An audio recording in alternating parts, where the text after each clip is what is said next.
Good evening and welcome to Poland Daily News. I'm Nicholas Richardson. Russia has issued a complaint against Germany's investigation into the blowing up of the Nord Stream gas pipeline in September 2022. According to the Kremlin, Berlin is not fulfilling its obligations under United Nations anti-terrorist conventions. Moscow made the move almost in response to German media revelations claiming that Polish authorities collaborated with Kiev in the Baltic sabotage plot. Russia invokes anti-terrorism laws and criticizes Berlin for tardiness in investigation. This is about the explosive end of Russian-German gas cooperation with the blowing up of the Nord Stream pipeline. Moscow fears Germany will not find the culprits.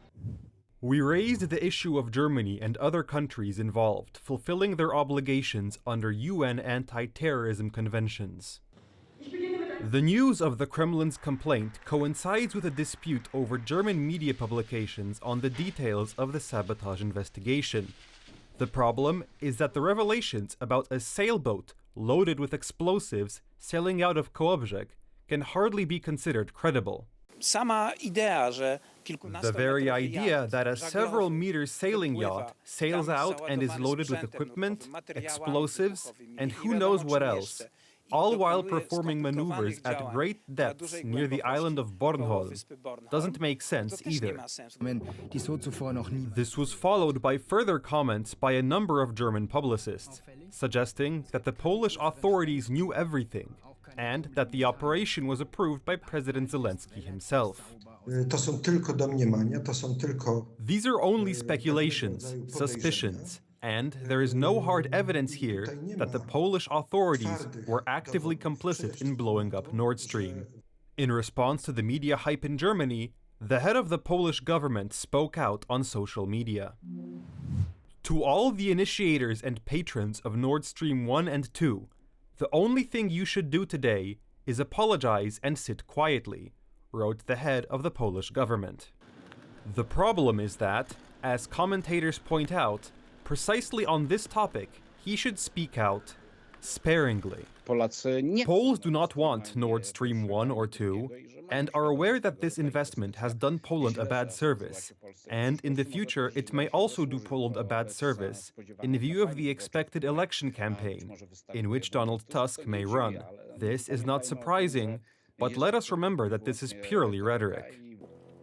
Diversification of energy supplies has been a flagship project of the United Right.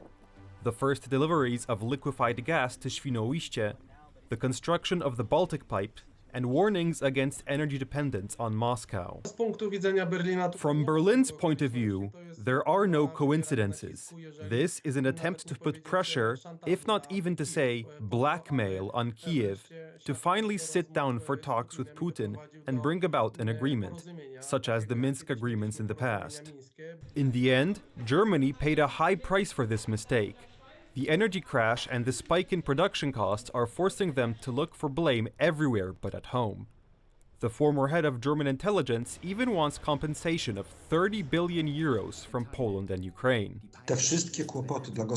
All these troubles for the German economy and for the Germans themselves have been wrought by the German elite, and now the attempt to blame Ukraine or Poland is a ploy that cries out to the heavens for vengeance. In retaliation, because there is no other way to interpret it, the German government plans to cut financial aid to Ukraine. Next year, they plan to cut financial aid by half, and in the following years, gradually cease it. Kamil Trzaska, TV Republika. The Ukrainians are on the offensive while the Russians are in a panic. Bridges and weapons depots are targets for Ukrainian soldiers advancing deep into Russia. They are capturing more towns and asking the West for more weapons to help stop Putin's imperial drive. The Ukrainians are feeling increasingly confident on enemy soil. This is a daring attack on fuel depots near Rostov. Even better news from the Kursk region. 3 bridges destroyed in 3 days. Ukrainian troops have surrounded the enemy and cut off its escape route. Another 700 square kilometers of land have come under their control. It is better that we are on their territory than them being on ours. It's a chance for us to win faster. The Ukrainian offensive deep into Russia has been going on for 2 weeks now. This is Kiev's new idea for war. In war, the element of surprise is often decisive. Russia is completely unprepared for this kind of fighting, as you can see. This limited offensive went in like a hot knife through butter. There are huge problems on the Russian side. The Ukrainian president puts pressure on the West. Give us more weapons, he says, and we'll get rid of Putin. We have important diplomatic talks with Europe, America, and the West. We are expanding our offensive, and we want to be even stronger. The Ukrainian counteroffensive is mainly concentrated in the Kursk region, but the Russian barbarians are also being struck in the neighboring Voronezh region and in the Nizhny Novgorod Oblast, which is hundreds of kilometers away. That's where the Ukrainians are using drones. The armed forces of Ukraine are conducting war operations that will go down in history. We are showing how well we can fight. More towns are falling into Ukrainian hands. The General Staff in Kiev reported that since the beginning of the war, lasting 908 days so far, the Russians have lost more than 600,000 troops. It is no longer a secret that GRU Colonel Pavel Rubtsov, more widely known in Poland as Pablo Gonzalez, who was detained in late February 2022 by the services under the Law and Justice government, supported the then progressive opposition. But not everyone knows that Rubtsov Gonzalez also had close ties to Spanish separatists, who have been linked to Putin's Russia for years.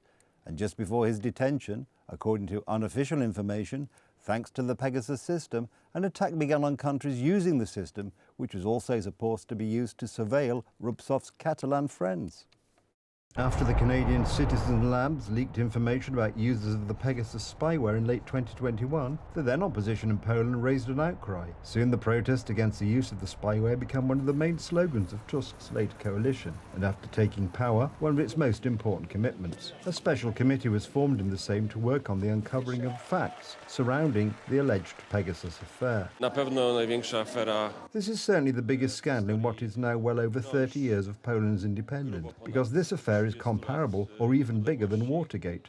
Pavel Rubtsov, a Russian GRU spy operating in Poland, disguised as Spanish journalist Pablo Gonzalez, developed contacts with left-wing opposition journalists and supported the opposition centered around Donald Tusk. The important thing here are the people who helped Rubtsov himself, because there was a legion of them. I revealed the name of Magdalena Chłodownik as someone who lived with Pavel Rubtsov. Increasingly, no one in the opposition at the time was bothered by the fact that Russian spy was using lines taken directly from Soviet and later Russian historical propaganda. Rubtsov wrote in 2020, Poland, a country that pursued a rather aggressive policy in the 1920s and 1930s, attacking the young Soviet Russia, occupying part of its Baltic cities, and holding part of Czechoslovakia after it was occupied by Nazi Germany. At the end of February 2022, Rubtsov was arrested by the Internal Security Service, which was subordinated to the then Coordinator of Special Services and head of the Ministry of Internal Affairs Administration, Mariusz Kamiński. Unofficially, it is said that the Polish services discovered and arrested the so-called Spanish journalist using the Pegasus system. At the time, the opposition and its media protested against his arrest and the use of the Pegasus system by the security services. In whose interest is it to fight the ability of the Polish services to eliminate spy circles? In whose interest did the then opposition and today's rulers deprive the Polish services of their eyes and ears for espionage activities? 2 months after Rubtsov's arrest, in April 2022, the so-called Catalan Gate erupted, with the organization Citizen Lab sounding the alarm that the Spanish authorities were spying on secessionists from the Basque country in Catalonia. Among them were former Catalan President Charles Puigdemont and lawyer Gonzalo Boya, who is linked to Catalan separatists, good friends of Pablo Gonzalez. These are typical methods for Russia to weaken other countries by strengthening various separatist radical anti-state movements. The actual contents don't matter. The more radical an action is, the greater the division it causes, the greater the chance that these actions will be supported by Russia. tym większa pewność, większa szansa, że Rosja będzie te działania wspierała. According to the Spanish wife of a Russian spy, it was Boyer who visited the imprisoned Rubtsov in a Polish prison.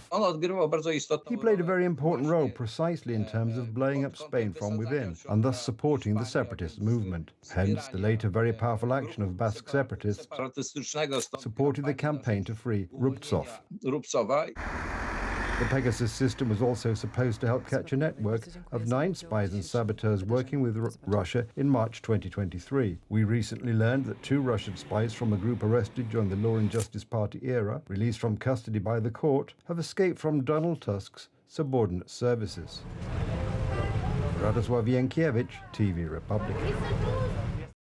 Great success for Katusha Niewiadoma. The Polish woman won the Women's Tour de France cycling race, arriving at the finish line in 4th place, but successfully defended her lead in the general classification and thus sealed her overall triumph. This is the biggest success of her career and in the history of women's cycling in Poland. 29-year-old Katarzyna Niewiadoma comes from Ochotnica Górna in Podhale region.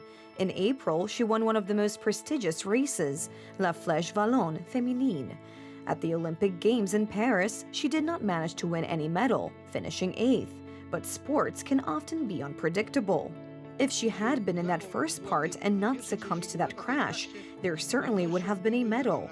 It showed how she fought ambitiously afterwards. She was so close to getting the medal, but praise to her for that, because she didn't break down mentally, and I think it boosted her a bit. I think that in life there is no bad thing that doesn't turn out for good. It gave her such good sportsmanship, and it gave her a lot of focus to win the Tour de France. And as you can see, those efforts had the desired effect. Niewiadoma won by a margin of 4 seconds in the general classification. Watching this Tour de France from the first stage to the last, she really has a great heart, a great spirit, and a great will to fight. It was difficult, yes, but she kept the jersey until the end yellow. A great success for her and for Polish cycling. A historic victory, the first Polish woman to stand on the podium of the most important cycling event in the world, and I am very, very happy about it. Katarzyna Niewiadoma's lifetime success shows that one should never give up, and that seconds can decide the winner. That's the news. Thank you for watching, and from me, it's have a good night and a better tomorrow.